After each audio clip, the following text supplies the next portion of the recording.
Di Tatar Sunda, hiduplah seorang pangeran gagah perkasa bernama Raden Kian Santang, putra dari Prabu Siliwangi, raja kerajaan Pajajaran yang legendaris. Sejak kecil, Kian Santang sudah menunjukkan bakat luar biasa dalam ilmu kanuragan. Tak ada satupun jawara di seluruh Pajajaran yang mampu menandingi kesaktiannya. Tapi, kesaktian ini justru membuatnya gelisah. Dia merasa tak punya lawan sepadan dan ingin mencari ilmu yang lebih tinggi lagi. Suatu hari, Kian Santang menghadap ayahnya, Prabu Siliwangi. Dia memohon izin untuk berkelana mencari seseorang yang bisa mengalahkannya. Prabu Siliwangi, dengan bijaksana, menasihati putranya agar tidak sombong. Namun, melihat tekad Kian Santang yang begitu kuat, sang Prabu akhirnya memberi petunjuk. Beliau berkata, "Jika kau ingin mencari tandingan, pergilah ke tanah seberang. Carilah seseorang bernama Ali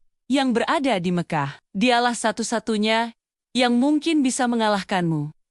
Tanpa ragu, Kian Santang memulai perjalanannya yang panjang dan penuh rintangan. Dia menyeberangi lautan luas, menghadapi badai dan ombak ganas, hanya dengan satu tujuan, bertemu dengan Sayyidina Ali. Setelah perjalanan berbulan-bulan, sampailah ia di tanah Arab.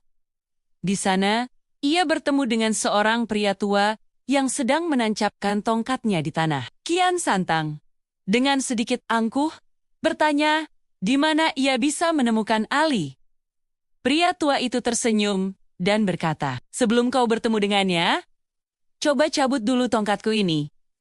Kian Santang tertawa, menganggapnya remeh. Dengan sekali sentakan, ia mencoba mencabut tongkat itu. Aneh, tongkat itu tak bergeming sedikitpun. Dia mengerahkan seluruh tenaga dan kesaktiannya, hingga kulitnya lecet dan berdarah, tapi tongkat itu tetap kokoh, tertancap di bumi. Kelelahan dan putus asa, Kian Santang akhirnya menyerah. Dia bersimpuh di hadapan pria tua itu dan mengakui kehebatannya. Dengan rendah hati, ia memohon untuk diajari ilmu. Pria tua itu tersenyum lagi dan berkata, "Akulah Ali yang kau cari."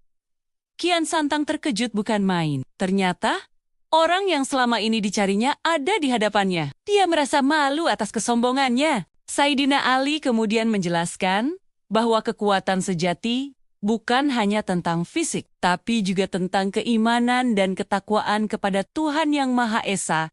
Sejak saat itu, Kian Santang memutuskan untuk menjadi murid Sayyidina Ali.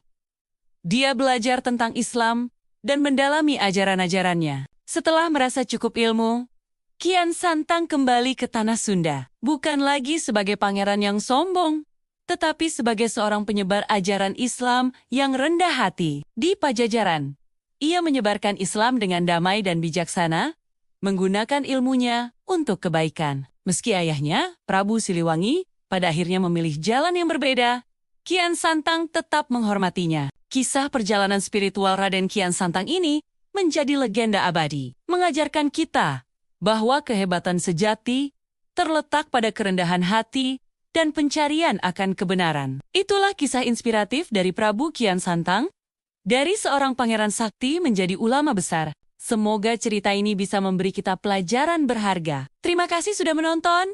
Jangan lupa like, komen, dan subscribe ya. Sampai jumpa di video berikutnya.